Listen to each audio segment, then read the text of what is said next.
Welcome to Doc NYC and the special Q&A for The Dissident.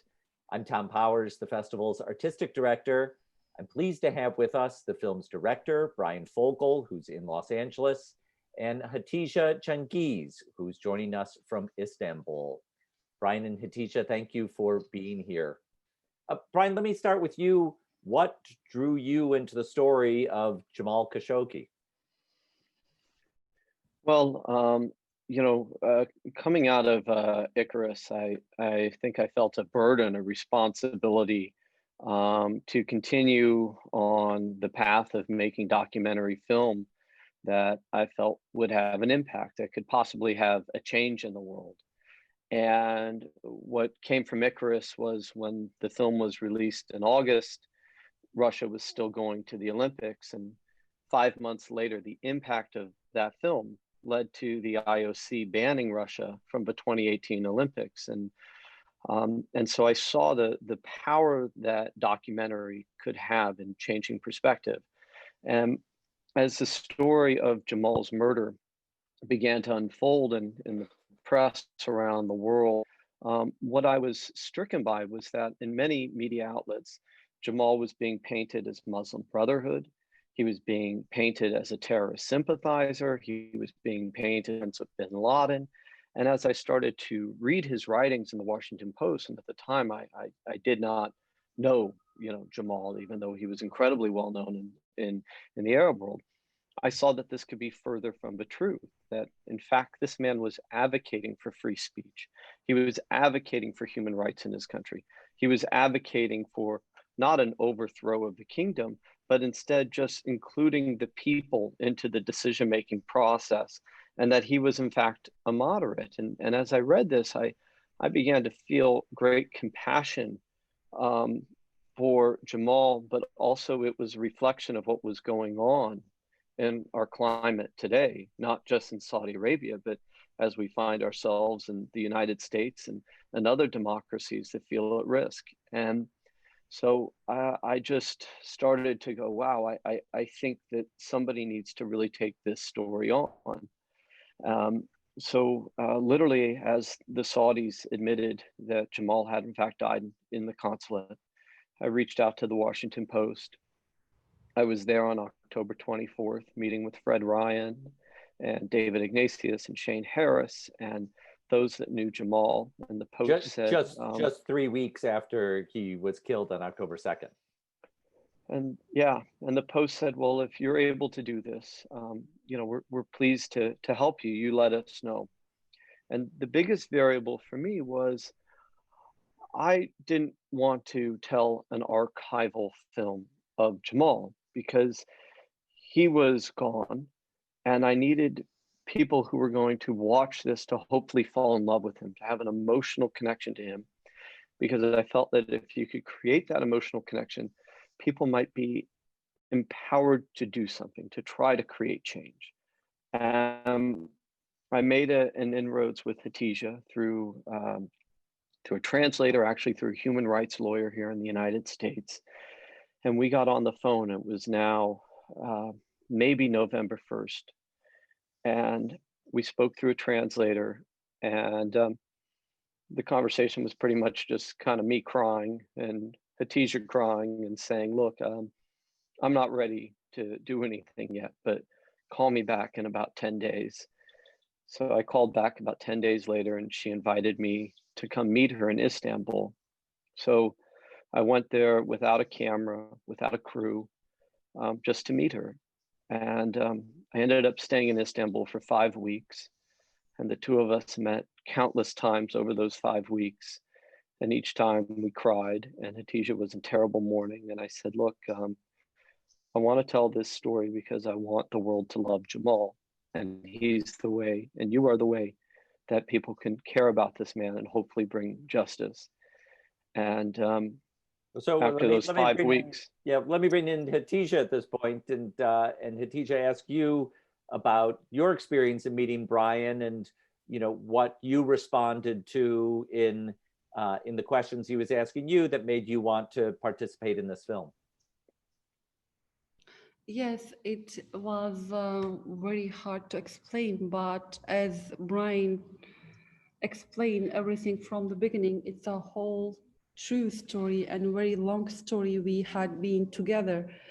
When Brian called me at the beginning, he was asking about my life and myself, and then he came to Istanbul like American filmmaker, and then he become Brian, and then he become very quickly as my friend. It's a very hard to explain or tell about my story with Jamal at the beginning.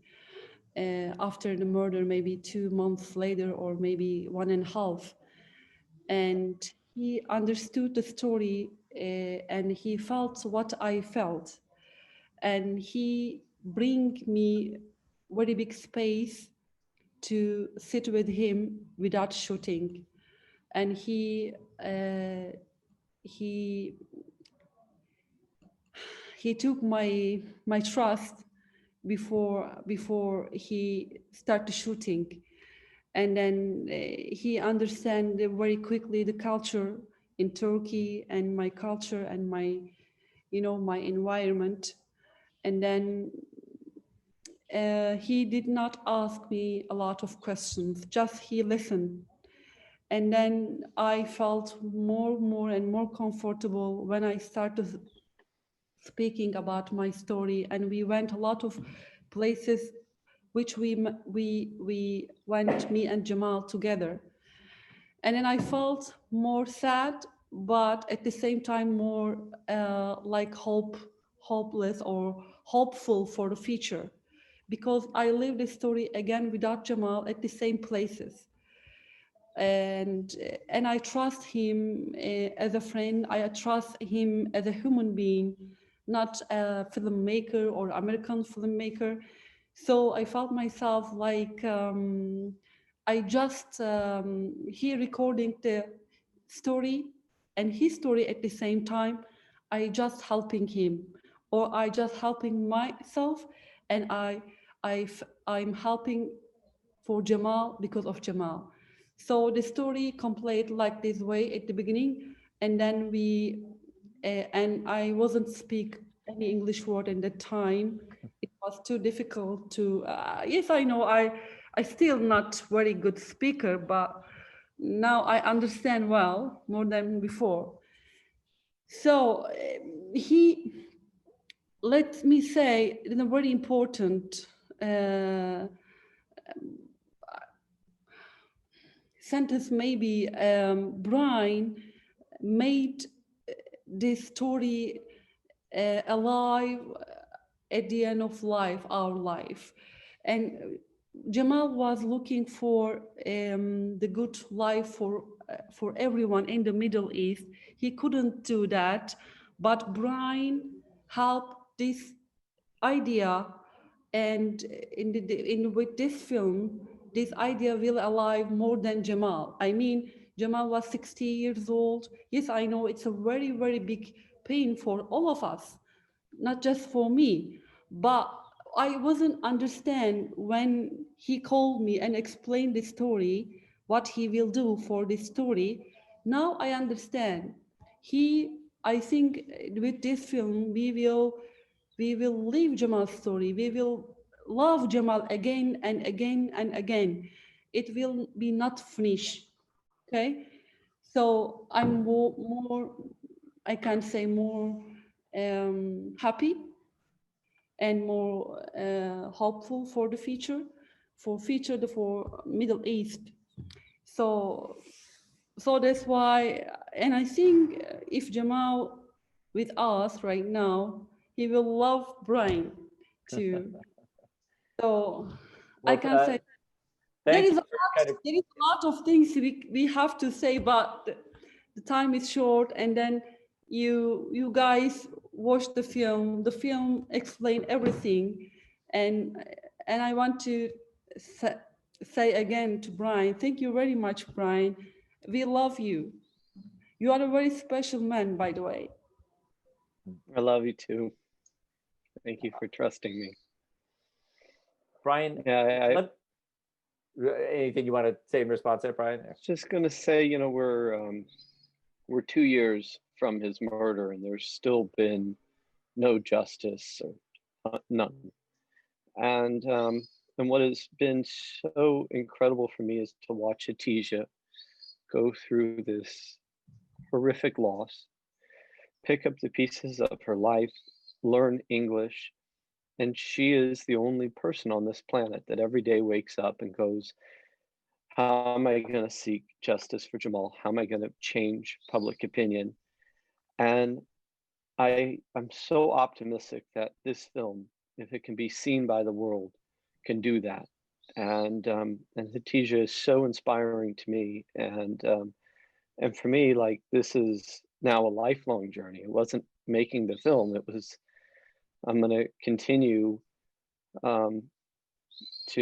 to fight for justice for Jamal, because there are so many people suffering in Saudi, thousands and thousands of people literally sitting in jails with no charges against them, or being beheaded simply for tweeting, simply for voicing an opinion against the government. And we are so blessed, even in the current administration, that we still have those rights, and understanding that on the other side, Omar's family, his brothers are in jail. He showed me photos of torture that I couldn't even put it in the film, and things that they did to a woman that he loves. And that gives me the strength to keep fighting, and Hatice gives me the strength to keep fighting. And I'm hoping that this film, like Icarus, that if it can be seen by the world, maybe we can make some change. And that's what's been so inspiring to me. And Hatice at this point she's my sister.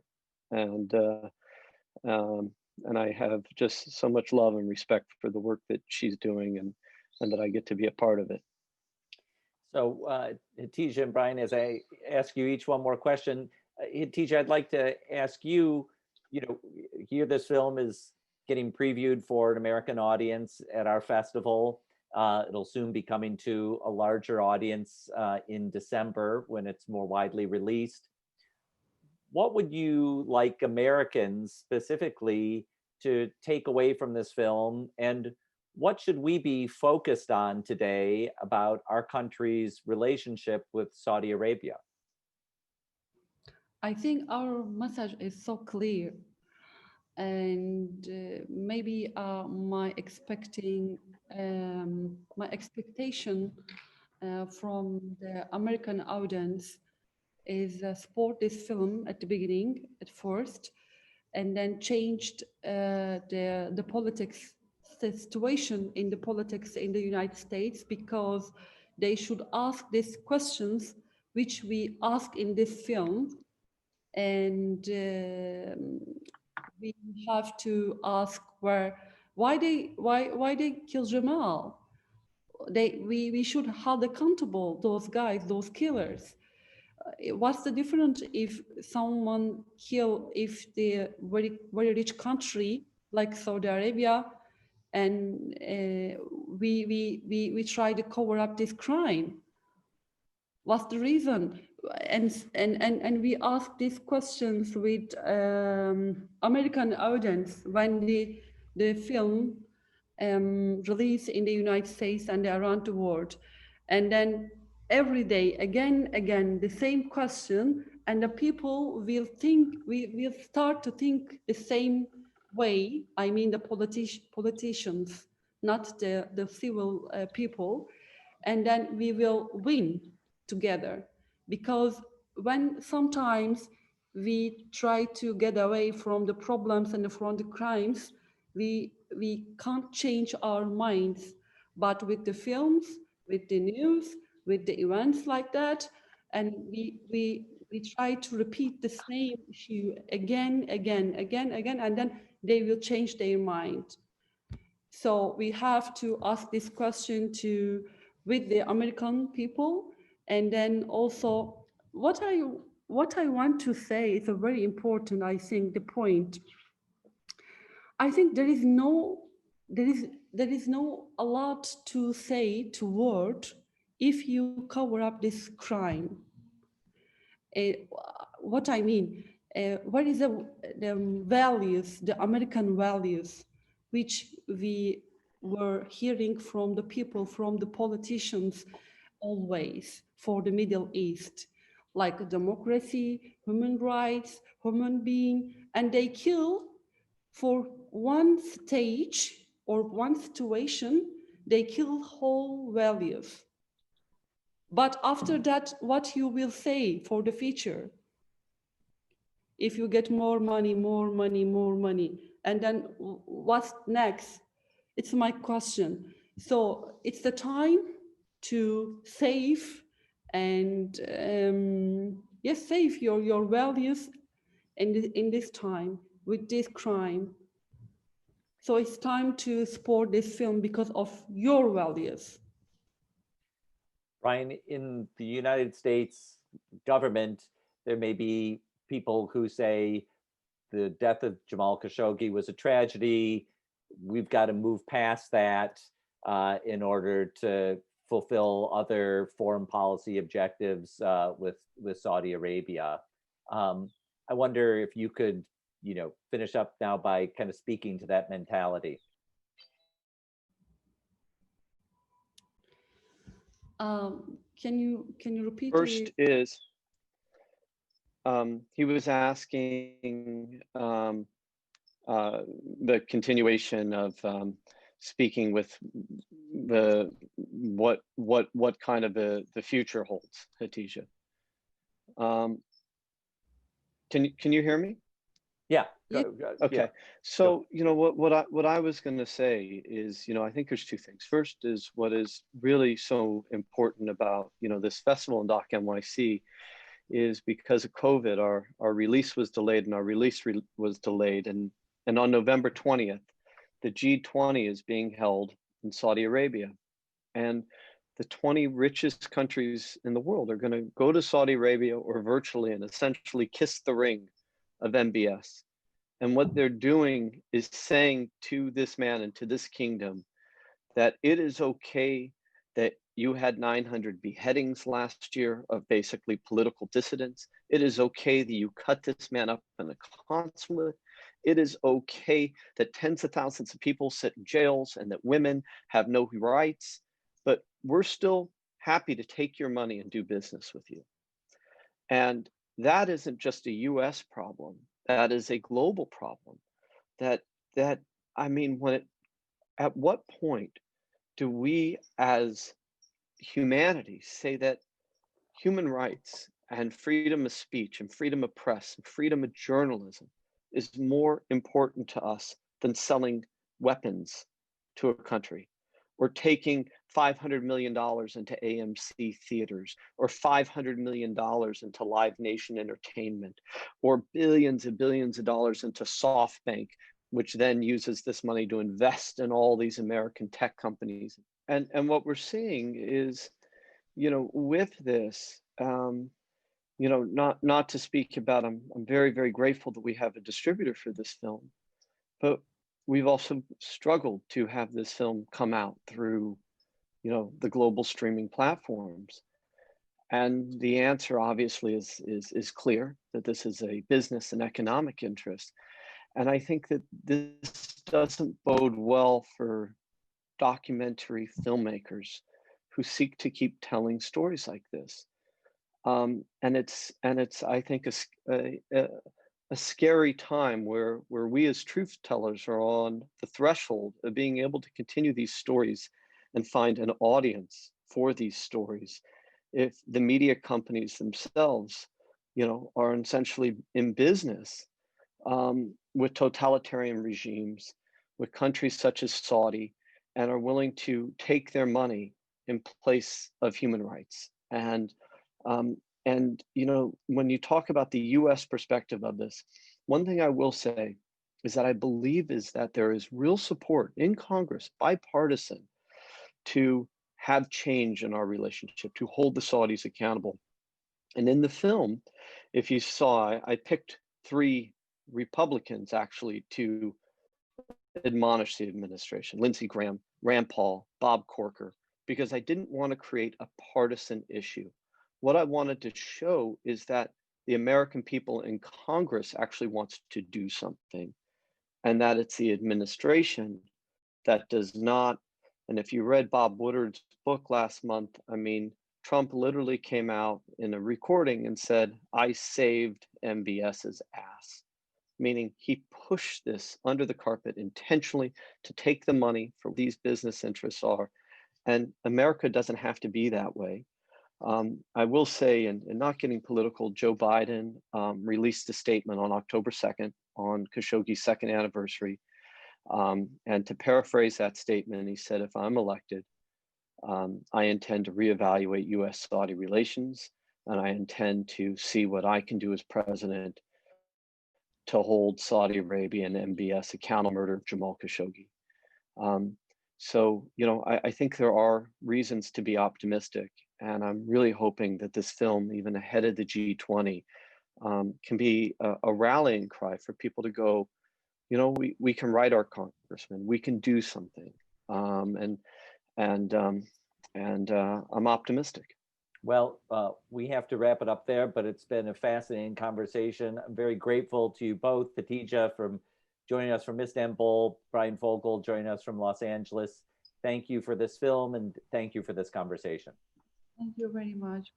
Thank you, Tom. It's it's an honor to be included in the festival, and it means a lot to myself, to Hatice, to Omar, who he's still under the protection of Canada.